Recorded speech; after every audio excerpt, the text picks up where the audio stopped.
Yeah! I didn't know what sign to throw up there. I forget. If you're not watching, there's a rock sign and a devil sign, and I think that's a devil. I'm doing them both, baby. We're rocking out. We got a new intro. It's week 14, and things are going crazy. We're freaking out. It's the last week to get into the playoffs, and I'm making very questionable moves. Like I might undo some of the moves, but I've already made the moves. I'll get into that a little later on Extremely Average Fantasy Football Podcast with your host, Clayton Hill. You can find me on YouTube, Spotify, TikTok, Instagram. I'm on Apple Podcasts now. I do Twitter things, too. I do a little writing in the free time. That's where the latest and greatest updates happen, is on the Twitterverse.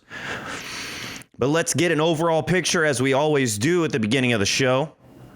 We've got 5 teams, and 2 of those are pretty much locked in. The other 3, other 2 are slim pickings, and then 1, I am done. I am out. We have been eliminated already. I have no chance. So the first one is 8-5 with 100% chance to get in. You love those odds. 7-6 in another league and a 99%. Let's go. Which is really funny because that one started out the worst. That was a Jonathan Taylor league and a Devin Singletary. I have, Hurts and A.J. Brown and a Gabe Davis in there too. So when you don't have Jonathan Taylor doing anything, Devin Singletary's been up and down, mostly down at the beginning of the season, and then Gabe Davis with just a couple of flashes in there. It was a rough start, but we've hit the waiver wires. We built the team from there. And now we're looking good. Now we got a 99% chance to get in. That's what can happen throughout the season. My one that I've been in for 14 years is 6-7. I said 14 years because it's week 14, but I think it's pretty close. 6-7 in that league with a 31% chance. So really need to win for those odds to go up. I mean, it won't even be odds next week. We'll know. But that is a must win and not looking great. And then I've got another 6-7 team with a 34% chance and doing some risky plays in that one as well. I mean, this is it. This is do or die. And you got to be bold sometimes. So we'll get into that. My other 10 team league, I am 5-8. With only 10 teams, you're not getting in. That is a 0, ladies and gentlemen. That is a big old goose egg. That season is pretty much done. But, I'm not going down without a fight. So I'm still putting some attention on that league, just not a lot. Honestly, it's a free league, and I will be kind of grateful to eliminate one of my teams and just be able to focus a little bit more on the others. So there's our overall scope.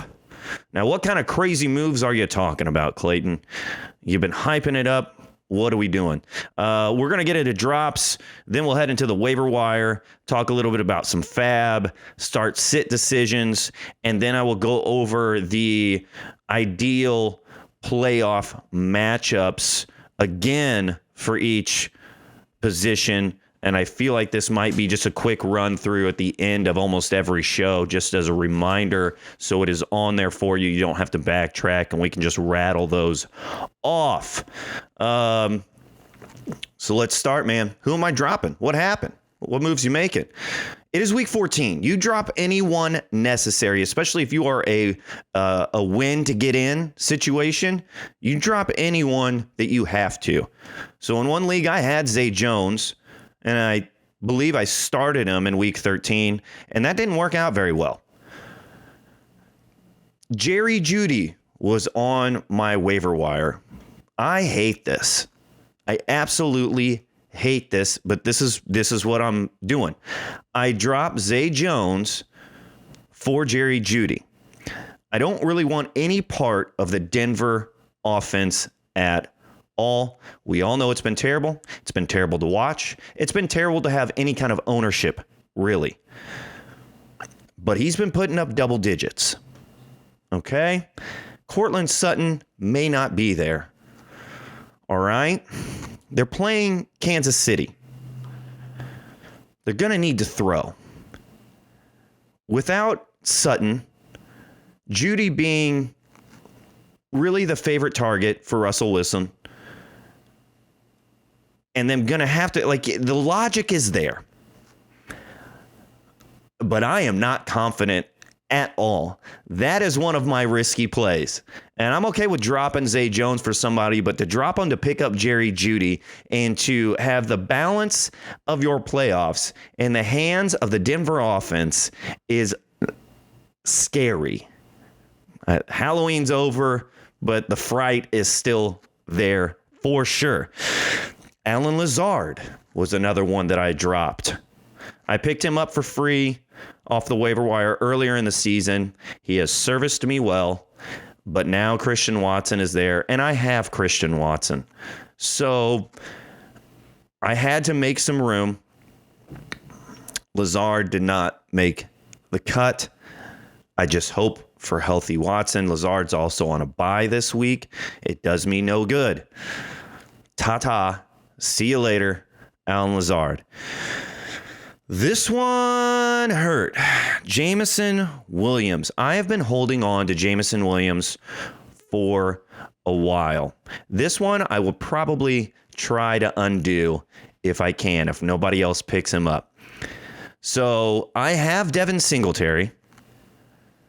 I also, for wide receivers, I also have A.J. Brown, Gabe Davis, Christian Watson. That's that league.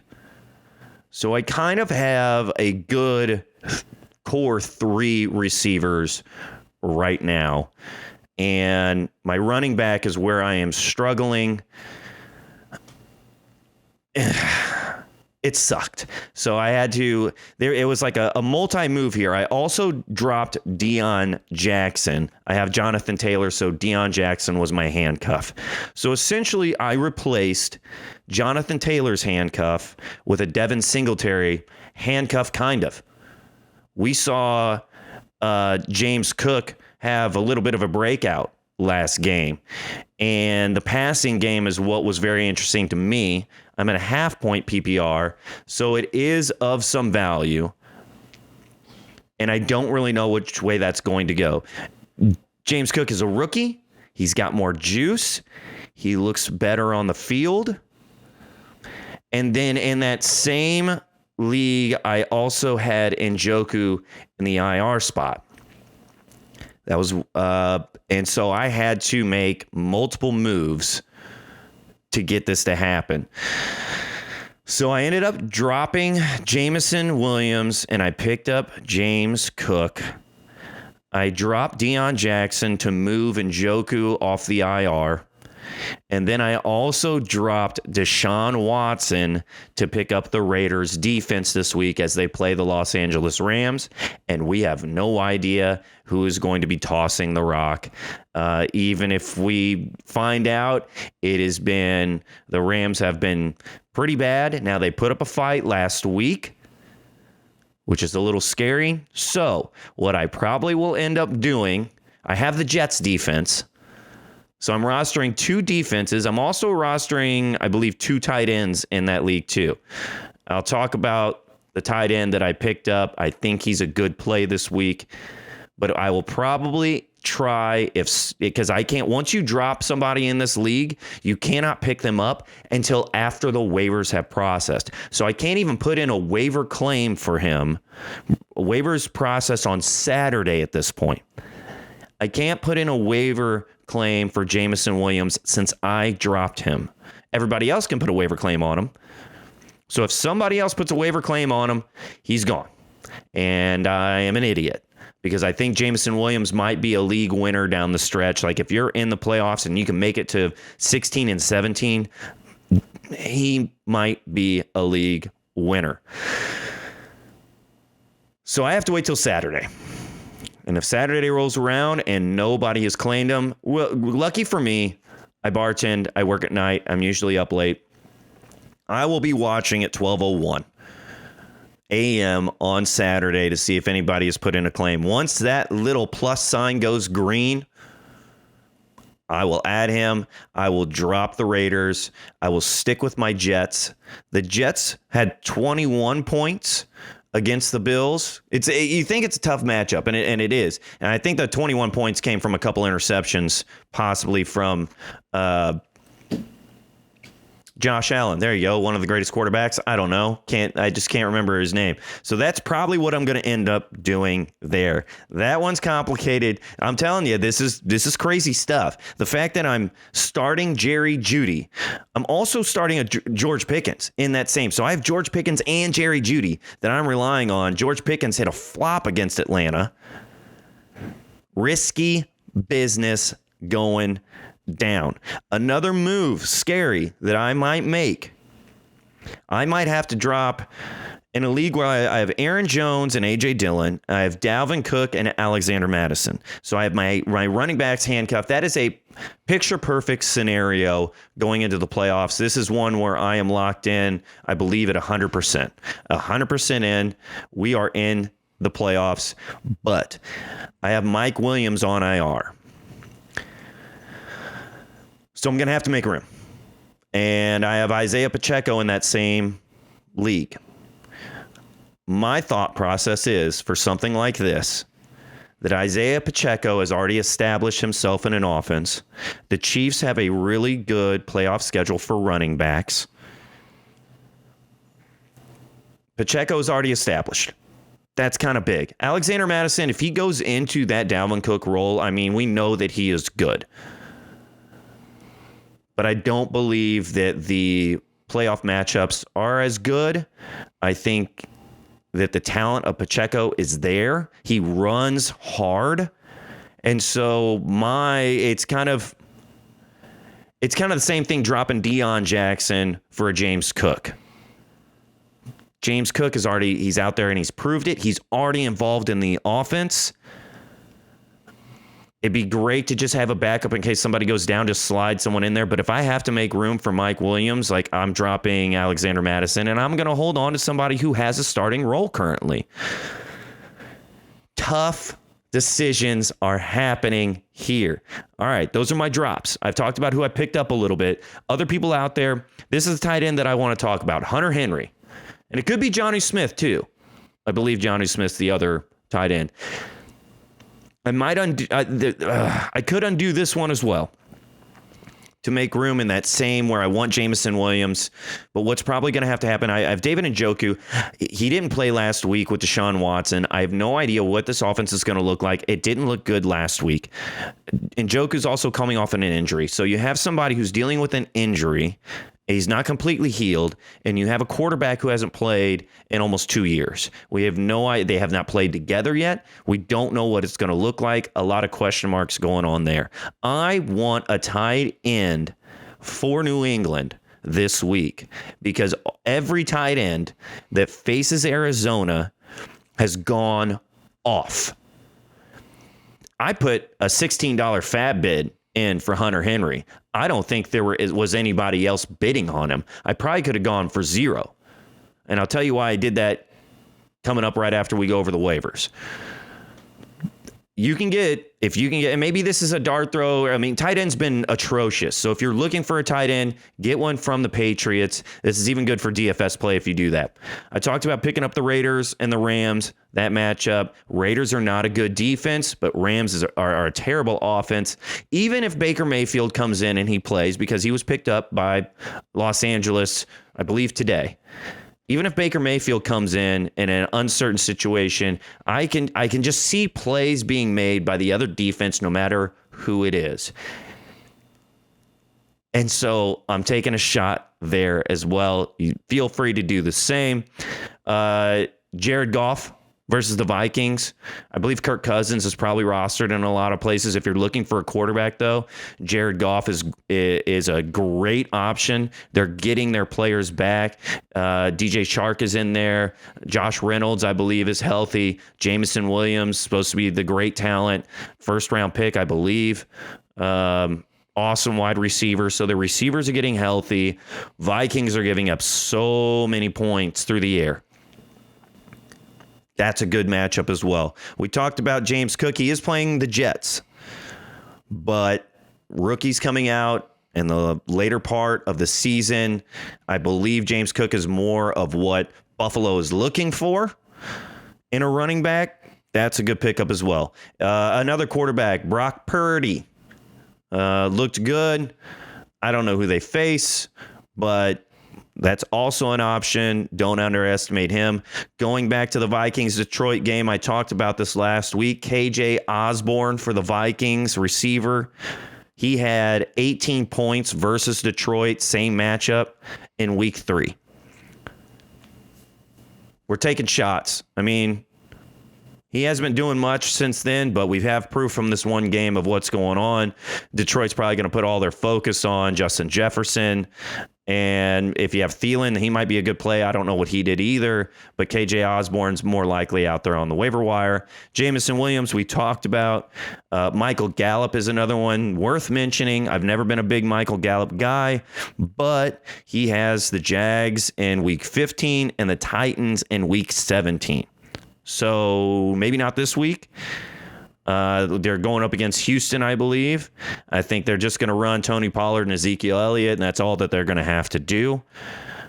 But for future weeks, if you're looking at a week ahead, which you should at this point, especially if you are already in, Gallup might be one to go for. Zay Jones, the person that I just dropped, faces the Titans, but Lawrence got banged up last game. He went down. It did not look good. I believe he'll try to work through it, but Lawrence is dealing with an issue, and we don't even know what the running game is going to look like. Maybe that's better for Zay Jones, but we have no idea who's going to be running the ball. Believe it's Etienne. He seems like he's going to be there, but we're just dealing with some stuff all around in Jacksonville. So that one's a tricky one there. Seattle running backs is another backfield that there's no clarity whatsoever right now. You have Kenneth Walker, who went down with an injury. DJ Dallas was next man up. He went down with an injury. Travis Homer could be the guy. I believe he might be struggling with something. Keep an eye on that one all week. I know I will. I have Kenneth Walker in one of my leagues. That's just something to monitor. There's your waiver wires. Speaking of waiver wires, if you're in a fab league and you are on the fringe, it's a win to get in situation, dump your fab. What are you waiting on? Go out and get the guys that you want to get. It does you no good to lose this week with any money left over. You cannot take it with you. I think that on the win to get in, I believe that I put all of my fab out there except for $1. I'm keeping $1, Bob, in my back pocket just in case I do get in, and maybe there's another situation that I can at least put $1 on someone. And I probably will be into that because it's been a carousel of wide receivers for me in that league. But if you got to win, just dump it. What are you doing? Stop. Get the guys that you want, get the team that you want, get the lineup that you want, put yourself in the best position possible. We've added people, we've dropped people, we've spent our fab, and now we have to make start and sit decisions. These are some tough ones that I'm going through now. Dameon Pierce, I am benching him everywhere that I can. They are against Dallas. He will maybe be involved for the first 2 drives. We haven't seen, he was game script proof. They were using him in the passing game. He was getting the running and passing work, and that has just dwindled. We saw what Dallas did to the Colts last week. Houston is not better than the Colts.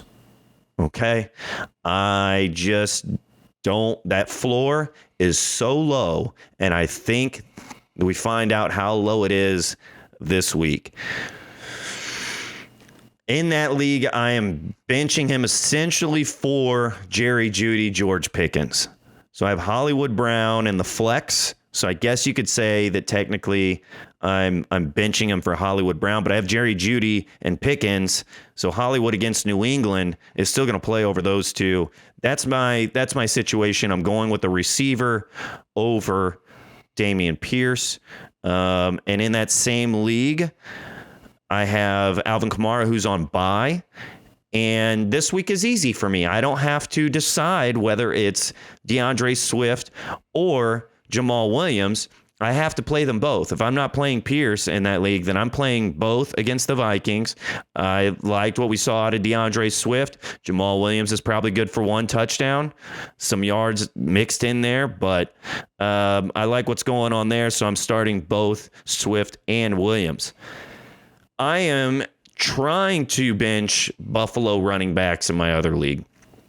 I just don't know. Now that's the same one with Kenneth Walker. So we'll have to see what goes on there. I have Kenneth Walker in my starting lineup right now.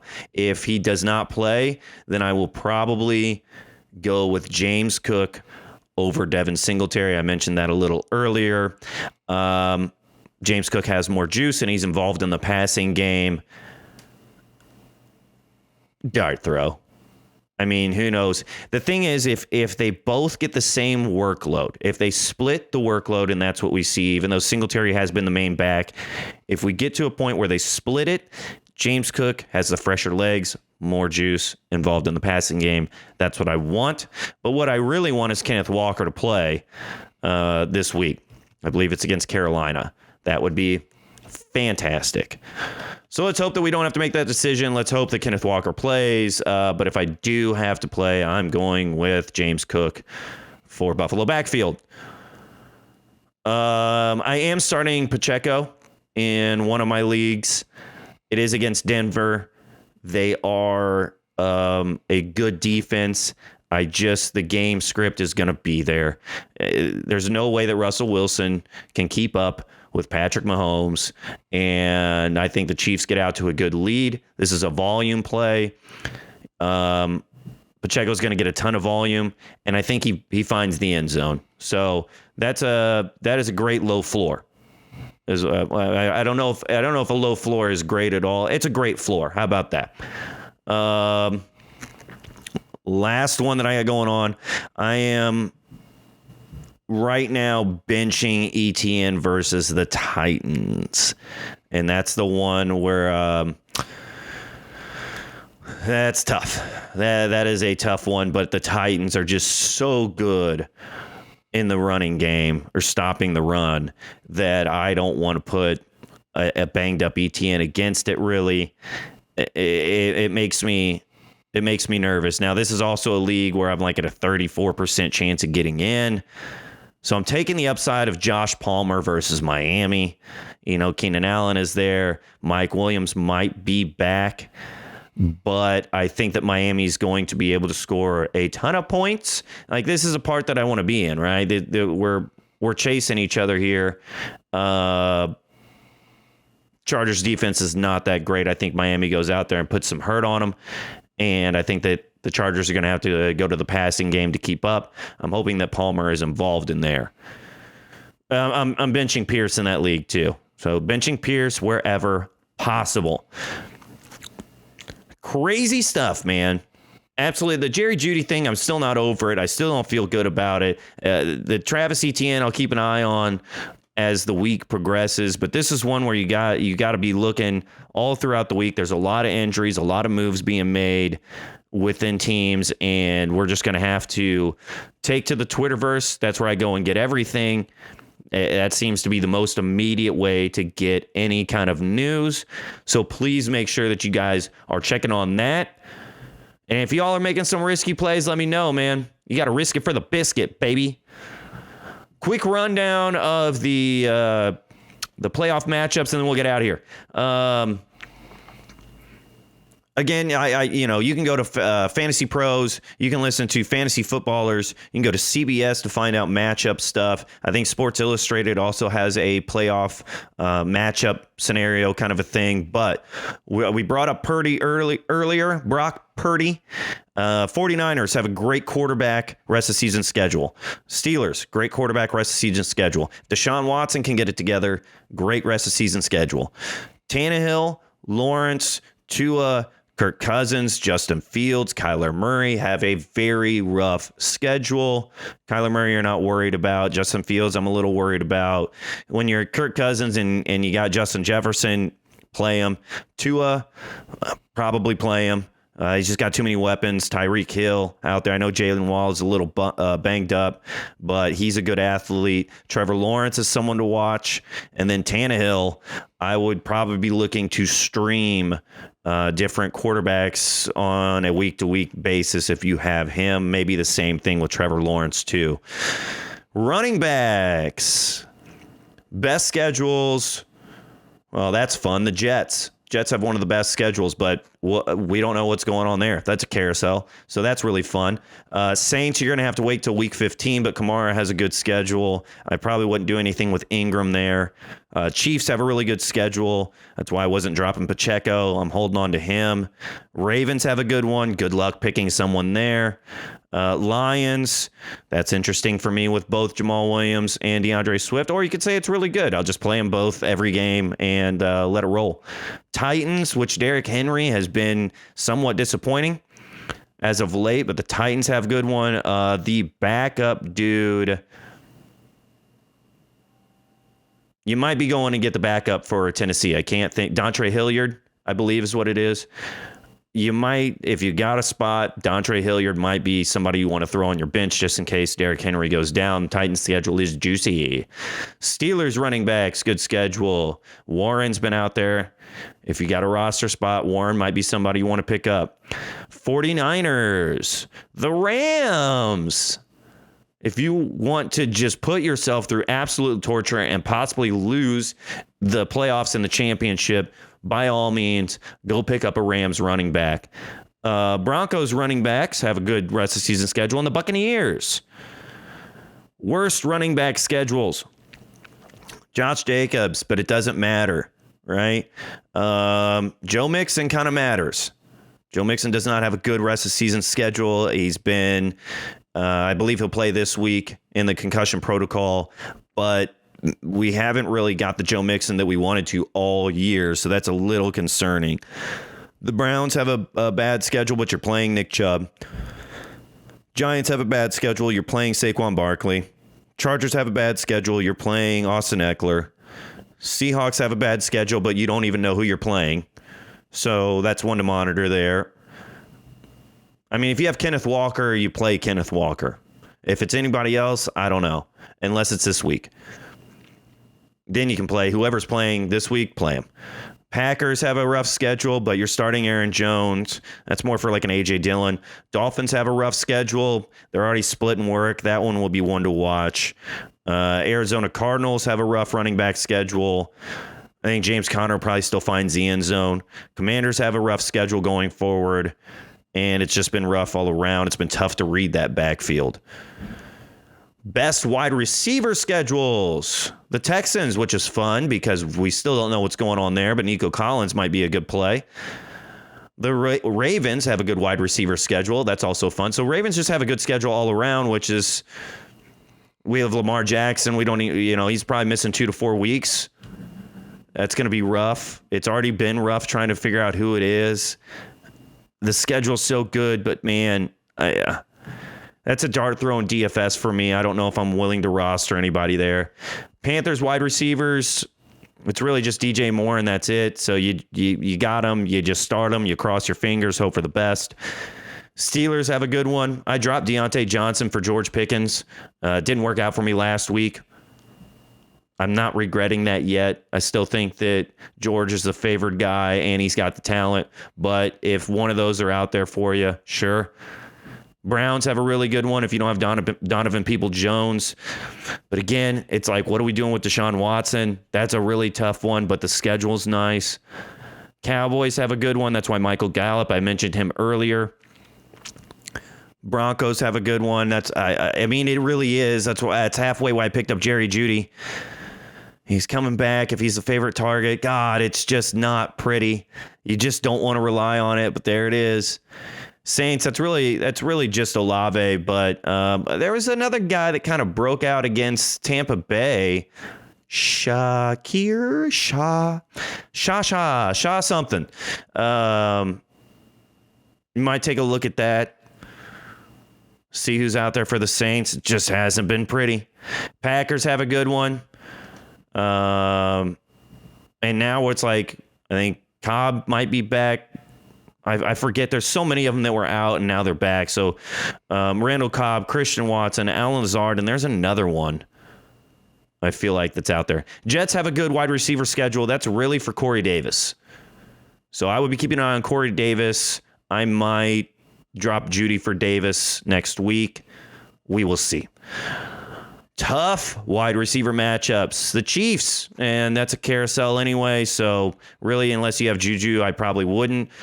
Take a chance on Sky Moore. I don't know what's going on with Kadarius Toney. That might be one to monitor. But Chiefs have a really tough schedule. Vikings have a tough schedule. You're starting Justin Jefferson. Not looking great for an Adam Thielen. KJ Osborne for just this week. Rams have a bad schedule and bad team. Don't know who's throwing the ball. Avoid all Rams wide receivers. Dolphins have a tough run, but you're going to start Waddle if he's healthy. You're starting Tyreek Hill. Bengals have a tough one. You're starting T. Higgins. You're starting Jamar Chase. Jags have a tough one. You're probably just starting Christian Kirk there. Maybe, if Lawrence is healthy. Bills have a rough one. Stephon Diggs, you're still going to play him, obviously. I'm thinking more of a Gabe Davis. That one's tough, but it's like, how do you bench Gabe Davis? His ceiling is just so high. Titans have a tough one. Unless you have, I'm not taking a shot on Robert Woods. It's the rookie. Can't think of him. Can see him. Treylon Burks. There it is. Treylon Burks. Hey. Man, doesn't sound great. Washington has a tough wide receiver schedule. Scary Terry gets scarier. Cortland Sutton. Nope. That's Denver. Who's the other guy? Curtis Samuel. There it is. That's rough there. And Lions have a tough one. You're starting Amon-Ra. St. Brown, of course. And then I was mentioning Jameson Williams. It's a tough remainder of the schedule, but Jared Goff's looking great. The receiving core is looking great. I think that it's just going to open things up for Jameson Williams if he gets clicking. So probably a bad time to drop him whenever he's facing the Vikings this week. I'm just hoping to get him before Sunday kickoff. Tight ends, stream them. Talked about this week, but just look at the matchups. That's one that's, if you don't have Mark Andrews, if you don't have Travis Kelce, Dalton Schultz, something like that. Pat Freiermuth is okay to keep going. I got Njoku. They're kind of at that same level, but if you're beyond that, then you're doing dart throws every week. Defenses, stream them every week. I say that, but I have Eagles in one league. I'll probably hold on to them, and I've got Jets in another league. I'm probably just going to hold on to them and ride it out. There you go. That's it. I said it'd be a quick rundown, but I feel like I went into more depth than that, and that's okay, man. That's all right. This is it. Do or die. Win or get in. Bust the fab open, man. Just empty the wallet if you have to. If you are in a good spot, we need to be looking a couple weeks ahead. You guys need to be looking at week 15 right now, maybe 16. Maybe through the rest of the season, like trying to lock your people up. It's going to get really competitive. And it's not just the teams that make the playoffs make waiver claims. Like, everybody can still make waiver claims, I'm pretty sure. Check your league settings, but the waivers are still going to be competitive, so you need to be competitive on there. Be looking ahead, and I hope that is a very fruitful week for everyone. I hope that you get the win that you need to. It's tough for me to root for everyone because somebody's got to lose, but if you listen to me, I'll give you some favoritism. I hope that you win. I hope you don't lose. Let's get out there and let's get it, and let's hopefully ride to the playoffs, baby. We'll see y'all next time.